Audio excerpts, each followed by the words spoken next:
la! Your dream vacation to Dubai starts from ₹29,999 only with GT Holidays, South India's #1 travel brand. மணக்கும் Madurai mutton biryani, பஞ்சு மாதிரி பரமக்குடி பன் பரோட்டா, தொடக்கரி போண்டா, இறால் வடைய சாப்பிட பாண்டி பஜார் பசும்பொன் ரெஸ்டாரண்ட்டுக்கு வாங்க. இனி மதுரை உணவை சென்னையிலேயே ருசிக்கலாம்.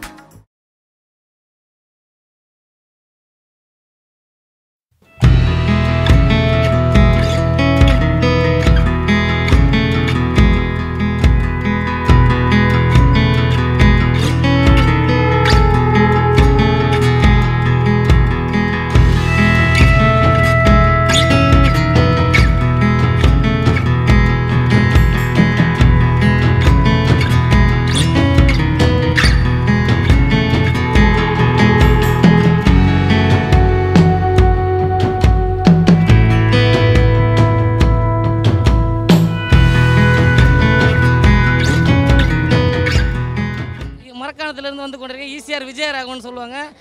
தமிழகத்தில் வெற்றி கழக கொடியை நாங்களும் ஏற்ற தயாராக இருக்கிறோம். எங்கள் தளபதிக்காக தான் வெயிட் பண்ணிட்டு இருக்கிறோம். மரக்காணம் 18 வார்டில் 18 கோடி பறக்கும் எங்கள் தலைமையிலேயே. எங்கள் தமிழக வெற்றி கழக கொடி வந்து நாளைக்கு இன்றைக்கி பாருங்கள் எல்லாம் சுமந்து கொண்டிருக்கிறது. தமிழகத்தோடைய வெற்றி சின்னத்தை சுமந்து கொண்டிருக்கிறது. யானை சின்னம் வந்து தமிழகத்தோடைய வெற்றி சின்னம். தலைவர் வந்து சாதாரணமாக நினச்சிடாதீங்க, ஏதோ படம் நடிச்சிட்டு போகிறீங்க. தமிழக வரலாற்றை புரட்டி பார்த்துட்டு தான் வந்திருக்கிறாரு.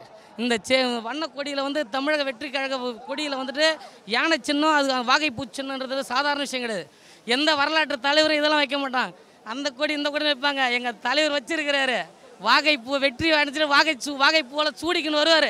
நாங்கள் ஏற்றுவோம் கொடியை கோட்டையில். தளபதி வெற்றி கழக கொடி நாளைக்கு பறக்கும். நாளைக்கு வெற்றி கழக 2026 கொடி பறக்கும். எங்க தளபதி கொடி மட்டும்தான் பறக்கும். இப்போ பாட்டு போறதுல ஆடும். இன்னும் நேரத்துல பாருங்க. கண்டிப்பா எதிர்பார்த்தோம். அவர் அரசியல் வருவார் எங்களுக்கு தெரியும். நாங்கள் சாங்குக்கோசரமே நாங்கள் இங்கே பெரிய ஃபேன் ஆகிட்டோம். ஏன்னா அது தளபதி கூட அது ஃபர்ஸ்ட் டைம் நாங்கள் ஃபிலிம் பார்த்த ஒரு ஃபீல் தான். நிஜமான இந்த பாட்டு ஐ ரியலி எக்ஸ்பெக்டட். தளபதி வந்து கட்சி கொடி அறிமுகம் பண்ணுறாருன்னு சொல்லிட்டாங்க. கண்டிப்பாக எதிர்பார்ப்போடு தான் உள்ளே வந்தோம் நாங்கள். ஏன்னா எங்கள் தலைவர் அவர்கள் வந்து இன்றைக்கி எங்களுக்கு அவ்வளோ ஒரு தெம்பை கொடுத்துருக்காரு. எங்களுக்கு அதாவது மக்களுக்கு எப்படிலாம் உழைக்கணுன்றதுக்காகவே எங்களுக்கு ஒரு ஆர்வத்தை கொடுத்து, எங்களுக்கு உற்சாகத்தை கொடுத்து, அதுக்காக இன்றைக்கி கொடி தமிழக வெற்றி கொடியை அறிமுகம் பண்ணியிருக்காங்க. பாடல் வெளியிட்டிருக்காங்க. ரொம்ப பாடல்கள் அருமையாக இருக்குது. கொடியுடைய கலரும் சின்னங்களும் நல்லா இருக்குது. கூடிய விரைவில் வந்து தளபதி அவர்கள் வந்து மாநாட்டில் இந்த கொடியுடைய விளக்கத்தை சொல்கிறேன்னு இருக்கார். அதனால் எங்களுக்கு கோடான கோடி சந்தோஷம். தமிழ் மக்களுக்கும் சரி, எங்கள் கழக நிர்வாகிகளுக்கும் சரி ரொம்ப சந்தோஷமாக இருக்குது எங்களுக்கு. எப்போதும் விஜயுடைய படம் நான் வந்து ரொம்ப பார்ப்பேன், ரொம்ப பிடிக்கும். அவருடைய இந்த வெற்றி வாய்ப்பான இந்த நாளில் வெற்றி கொடியாகிய என்று வெற்றி கொடியை ஸ்தாபித்து விண்ணை முட்டும் அளவில் இந்த கொடி அமைந்து மிகவும் வாகமலர் சூடிய கொடி 2 பக்கம் யானைகள் அமைந்து வெற்றி மேலே வெற்றி வந்து அவர் அடைந்து நல்ல மாதிரியான முறையில் இருக்க வேண்டும். நீங்கள் எதிர்பார்த்தீங்களா யானை இருக்கும்? யானை சிம்பிளாக இருக்கும்னு நினச்சோம். நாங்கள் பேஸ் பண்ணது வந்து கேர்ள்ஸை வச்சு இல்லைன்னா ஏதாவது விவசாயிகளை வச்சு அந்த மாதிரி ஏதாவது ஸ்டில் இருக்குன்னு நினச்சோம். ஆனால் இது வந்து டபுள் எலிஃபேண்ட் இருக்கிறது நிஜமாலுமே ரொம்ப எதிர்பார்க்காதது டபுளாக நடந்திருக்கு. அவங்களோட பலத்தை காமிக்கிறதுக்காக பண்ணியிருக்காங்க. பலத்தை நிரூபிப்பீங்களா 2026? கண்டிப்பாக நிரூபிப்போம். பேட்டன்ஸ் 26 வந்து பேட் எடுங்க நாங்கள் சொல்கிறோம். இப்போ இருக்கிற கட்சி எல்லாமே ஃபர்ஸ்ட் வரும்போது நாங்கள் அது செய்வோம் இது செய்வோங்கிறாங்க. ஆனால் எல்லாத்துக்கும் சான்ஸ் கொடுத்து பார்த்தாச்சு. எல்லாம் விட்டுட்டு தான் போகிறாங்களே ஒளி யாரும் எடுத்து பண்ணுறதில்ல. ஸோ இவருக்கு ஒரு சான்ஸ் கொடுக்கல. இவர் வந்து என்ன செய்கிறாங்கிறது அவர் வந்து பார்த்தா தானே தெரியும். ஸோ அவருக்கு இந்த 26th அவருக்கு ஒரு வாய்ப்பு கொடுக்கணும். கொடுத்து பார்த்தா தான் அவர் என்ன செய்கிறாரு, அவர் சொல்கிறத செய்கிறாரா இல்லையாங்கிறது எல்லாத்துக்கும் தெரியும். மக்கள் ஏற்றுக்கிறாங்களா? நீங்கள் தமிழக வெற்றி கழகத்தில் இருக்கீங்க அப்படின்றப்ப அவங்க எப்படி பார்க்குறாங்க? கண்டிப்பாக அவங்க எல்லாம் ஏற்றுப்பாங்க. இப்போ வரைக்கும் கொஞ்சம் எல்லாம் ஒரு கன்ஃபியூஷனில் இருக்கிறாங்க. விஜய் வந்தால் செய்வாரா இல்லை செய்ய மாட்டாரா, இல்லை எல்லா கட்சி மாதிரி போயிடுவாங்களான்ட்டு. கண்டிப்பாக அவருக்கு ஒரு வாய்ப்பு கொடுக்கணும். அவர் என்ன பண்ணுறாரு நின்று பார்த்தா தான் தெரியும். ஸோ நாங்கள் 26th அவருக்காக தான் வெயிட் பண்ணிட்டு இருக்கிறோம். இந்த விழா கொடியேற்ற விழா மிகவும் சிறப்பாகவும் சீரிய முறையில் நல்ல மாதிரியான முறையில் நடைபெற்று நாம் எல்லோரும் வந்திருந்து இன்று மகிழ்ச்சிக்கரில் ஆழ்த்திய நம்ம தளபதி விஜய்க்கும் புஷியான சார் அவர்களுக்கும் பரிபூர்ண ஆசீர்வாதம், அவர் குடும்பத்துக்கு பரிபூர்ணமான அமோகமான ஆசீர்வாதம், சீரும் சிறப்பும் அனைத்து தெய்வங்களும் அவருடைய குலதெய்வமும் அவருடைய தாய் தகப்பான அவருடைய அனுகிரகமும் நிரம்ப பெற்று அவர் மேலும் மேலும் வெற்றி அடைவார் என்பது வாழ்த்துக்கிறேன். தளபதி 68 படம் வருது. அடுத்த மாதம் செப்டம்பர் மாதம் ரிலீஸ் ஆக போகிறது. அந்த படம் ஓஹோன்னு கோடி கோடியாக அவர் வந்து நல்ல மதியான முறையில் அவர் சம்பாதிக்கலாம். சம்பாதிக்கிறதுக்கு அவருக்காக இல்லை, நம்ம எல்லாருக்கும் யாருக்கு செய்யணும். முதல் மாணாக்கர்கள், இளைஞர்கள், மாணாக்கர்களுக்கு செய்த ஒரு அசைத்து விட்டார் ராமச்சந்திர கல்லூரியில். பிரமாதமான முறையில் நடந்தது. அந்த பிரமாதமான முறையில் நான் எந்த விழா ஆனாலும் நான் வந்துடுவேன். நான் எனக்கு ரொம்ப பிடிக்கும் அந்த விஜயை, ரொம்ப பிடிக்கும். எங்கள் குடும்பத்தில் எல்லாருக்குமே விஜய் பிடிக்கும். அதனால் என்ன நேர்மை உண்மை, எதை செய்யணுமோ, எப்போ செய்யணுமோ, எப்படி செய்யணுமோ, எதற்காக செய்யணும்னு கேட்க மாட்டார். எப்படி செய்யணும் அவ்வளோதான். அதை சொன்னால் அதை செய்யறதுக்கு செஞ்சு கொடுக்கறதுக்கு நிர்வாகிகள் எல்லாரும் அமைச்சிருக்காங்க. நல்லமாக ரொம்ப சந்தோஷமாக இருந்தது. ரொம்ப சிறப்பு சிறப்பு சிறப்பு. யானை சின்னம் யானை ஒரு சிறு எதிர்பார்க்கல, ஆனால் வாகைப்பூ வந்து எதிர்பார்க்கல. நாங்கள் உள்ளே வரல. தளபதி ஸ்பீச் பற்றி தமிழ்நாட்டுக்கே தெரியும், நான் சொல்லணும்னு அவசியம் இல்லை. எங்களுக்கு இங்கே நாங்கள் சும்மா சாதாரண ஸ்லம் ஏரியா தான். நாங்கள் கண்ணகி நகர் தான். நாங்கள் ரொம்ப இங்கே பக்கத்தில் தான் இருக்கோம். ஆனால் எனக்கு எப்படின்னா வரணும்னு எனக்கு அண்ணன் வந்தது எங்களுக்கு ரொம்ப சந்தோஷம். அதுதான் என்னுடைய மெயின். இந்த ஜென்ரேஷன் பொறுத்த வரைக்கும் பார்த்தீங்கன்னா எங்கள் அண்ணன் ஜென்ரேஷன் வந்தாலும் எல்லாருமே டோட்டலாக பார்த்தீங்கன்னா எங்கள் அண்ணன் அவங்க பின்பக்கம் தான் போவாங்க, அவங்கள பின்னாடி தான் போவாங்க. யாரும் வந்து அவர் எதிர்த்து நிற்கிறதுக்கு முடியாது. ஏன்னா நாங்கள் நிறையா இதிலே பார்த்துட்டோம். நாங்கள் ஏன் சாதாரண டிஸ்ட்ரிக்ட் மாறிடுது, கேரளாவிலே நாங்கள் அவ்வளோ பார்த்துட்டு எங்கள் அண்ணனுக்கு எவ்வளோ பவர் இருக்குன்றது. கண்டிப்பாக இதுலேயும் ஜெயிச்சு ஒரு 2026 நாங்கள் எங்கள் சின்னம் தான் நிற்கும். இன்றைக்கி நீங்கள் பார்த்தீங்கன்னா இன்றைக்கே தெரிஞ்சிருக்கும் தளபதியோட பவர் என்னன்னு உங்களுக்கே தெரிஞ்சிருக்கும். சும்மா கொடி திறக்கிற விழாக்கே இந்த அளவுக்கு கூட்டம். எல்லோரும் மாநாட்டுக்காக வெயிட் பண்ணிகிட்டு இருக்கோம். அவர் என்ன பேச போகிறாரு, என்ன அதை கொடியோட விளக்கத்தை வேறு சொல்கிறேன்னு சொல்லியிருக்காரு, என்னென்ன சொல்ல போகிறாருன்னு வெயிட் பண்ணி பார்த்துட்ருக்கோம். இன்றைக்கி ஒன்றும் இல்லை, எல்லா கட்சிக்காரங்களும் இன்றைக்கி டிவி முன்னாடி வந்து உட்காந்து பார்த்துட்டு தான் இருப்பாங்க. தளபதி யார் என்ன பேசியிருக்காரு, என்ன பண்ணுறாரு, என்ன சொல்ல போகிறாரு அப்படின்ட்டு வெயிட் பண்ணி பார்த்துட்ருப்பார்.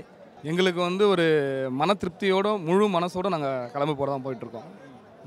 இது பார்த்தீங்களா, வாகை இருக்கும், யானையோட பலம் மாதிரி யானையோட சின்னங்கள் இருக்கும் அப்படின்னு. நீங்கள் வாகைப்பூலுக்கு மீனிங் உங்களுக்கு தெரியும்னு நினைக்கிறேன். ஆக்சுவலாக வந்து ஒரு மன்னர் வந்து ஜெயிச்சு வந்தால் தான் அதுக்கப்புறம் கொடுப்பாங்க. எங்கள் தளபதி ஆல்மோஸ்ட் ஜெயிச்சு வந்துட்டார். அதனால தான் அவருக்கு நாங்கள் வாகைப்பூ சூட போகிறோம். வர 2026 தேர்தல் காலத்தில் வந்து அவர் ஜெயிச்சு வரும்போது அவர் வந்து கொடியில் செலுத்திருக்காரு. நாங்கள் உண்மையாக அவருக்கு வாகைப்பூ கண்டிப்பாக சேர்த்துவோம். அவர் பாடல் கேட்டீங்க, பாடல் எப்படி இருந்தது? பாடல் ஒவ்வொரு லைனும் கேட்டிருப்பீங்க நீங்களே. பயங்கரமான எழுச்சியாக இருக்கும். சீமான் தான் எழுச்சியாக பேசுவார். எங்கள் தளபதி அதை விட பயங்கரமாக எழுச்சி பாட்டிலே காட்டிட்டார். பயங்கரமாக இருக்குது. ஒரு லைனை கேட்டிங்கன்னா உங்களுக்கே தெரியும். அது பாட்டு இல்லை, எதிர்கட்சிக்கு நாங்கள் ஒரு சவால் அப்படி நினச்சி பார்த்துக்கோங்க. இனிமேல் எல்லாருக்கும் தெரியும் நம்ம யார், நம்ம தளபதினா என்ன பண்ணுவார். நீங்கள் இந்த சாதாரணமாக குழந்தைங்களுக்கு அந்த பரிசு அளிக்கிற விழாலே பார்த்துருப்பீங்க. சிம்பிளாக வந்தார், சிம்பிளாக பண்ண அதேமாதிரி சிம்பிளாக நிற்பார். 2024 நாங்கள் எல்லாரும் சேர்ந்து தளபதியை கோட்டையில் உட்கார வைப்போம். நேற்று கூட ஒரு இன்டர்வியூவில் பார்த்துருப்பீங்க, ஒரு ஹீரோயின் வந்து பாராட்டு விழா நடத்துனாங்க ஒரு லேடிக்கு. அவங்களுக்கு வந்து தமிழ்நாட்டில் இருக்கிற தளபதி யாருன்னு கேட்டாலே தெரியல, ஆனால் எங்கள் தளபதி எடுத்துது. இதிலே தெரிஞ்சுக்கோங்க, நம்ம தளபதியோட மவுஸு 4 நாள் இருக்குது. அவர் இவ்வளோ நாள் சைலண்ட்டாக இருக்க சொன்னார், இருந்தோம். இப்போ ஆரம்பிச்சிட்டாரு. நாங்களும் இனிமேல் ஆரம்பிக்க போகிறோம். ஆல்ரெடி ஆரம்பிச்சிட்டோம். வெளியில்லா விடவாகம், பசங்களுக்கு பயிலாகம் எல்லாம் போயிட்டுருக்கு. இனிமேல் எல்லாமே அவர் வழிகாட்டல் படி இனிமேல் எல்லாம் சொல்லுவார். எல்லாமே பண்ண போகிறோம், பண்ணிவிட்டு காட்ட போகிறோம். 2026 எங்கள் தளபதியை கோட்டையில் உட்கார விடாமல் நாங்கள் விடவே மாட்டோம். தளபதி தமிழ்நாட்டுக்கு தளபதி, அது எங்கள் அண்ணன் விஜய் அண்ணன் மட்டும்தான், வேறு யாரும் கிடையாது. எங்களோட கொள்கை, எங்களோட நோக்கம் எல்லாமே அதுதான். எவ்வளோ தடுக்க முடியுமோ அவ்வளோ தடுங்க. தமிழ்நாட்டுக்கு தளபதி எங்கள் அதிபதி எங்கள் அண்ணன் தான், வேறு யாரும் கிடையாது. இந்த கட்சியில் பயணிக்கும் பொழுது உங்களுக்கு எப்படி இருக்குது? ரொம்ப ஹாப்பியாக ப்ரௌடாக ரொம்ப சேஃபாக பார்த்துருக்காங்க. எல்லாருமே ஓன் சிஸ்டர் மாதிரி பார்த்துருக்காங்க. ரொம்ப ஹாப்பியாக இருக்குது.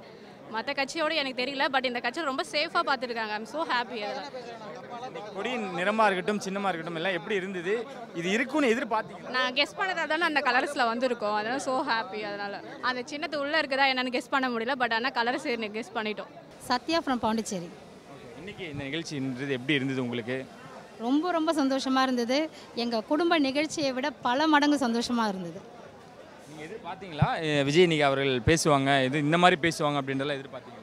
கண்டிப்பாக எதிர்பார்த்தோம். தளபதினாலே பஞ்ச் இருக்கும் இல்லையா, எதிர்பார்ப்பு இல்லாமல் நாங்கள் வந்திருப்போமா. எங்கள் எதிர்பார்ப்பை எல்லாத்தையும் பூர்த்தி பண்ணார். கெத்தா இருங்க அப்படின்லாம் சொல்லியிருக்கிறாரு. அதெல்லாம் கேட்கும் பொழுது எப்படி இருந்தது? இன்னும் எங்களுடைய நாடி நரம்பு எல்லாம் வெறி கொண்டு வேலை செய்ய காத்துட்ருக்கோம். கண்டிப்பாக பெண்ணா இந்த கட்சியில் பயணிக்கும் பொழுது உங்களுக்கு எந்த மாதிரியான விஷயங்கள் நடக்குது, எந்த மாதிரியான விஷயங்கள் இருக்குது? ஆண் பெண் அப்படின்னு பிரிக்கிறத விட எங்களை ஒரு சக மனுஷியாக தான் ட்ரீட் பண்ணுறாங்க. எங்கள் சகோதரர்கள் எல்லாம் எங்களுக்கு ரொம்ப சேஃப்டியாக ஃபீல் பண்ணுறோம். ரொம்ப சந்தோஷமாக இருக்குது. மக்கள்கிட்ட வரவேற்பு இருக்கா நம்ம கட்சியை பொறுத்து? வரவேற்பு இருக்கான்னு நீங்கள் கேட்குறதே எனக்கு ஆச்சரியமாக இருக்குது. மக்கள் எல்லாருமே எதிர்பார்த்துட்டு இருக்காங்க. ஆக்சுவலாக நாங்களாம் ரசிகர்கள் தான். நாங்கள் வரவேற்கிறது பெரிய விஷயம் கிடையாது. பட் ஒரு வீட்லேயும் ஒவ்வொருத்தவங்க கண்டிப்பாக எதிர்பார்த்துட்டு தான் இருக்காங்க.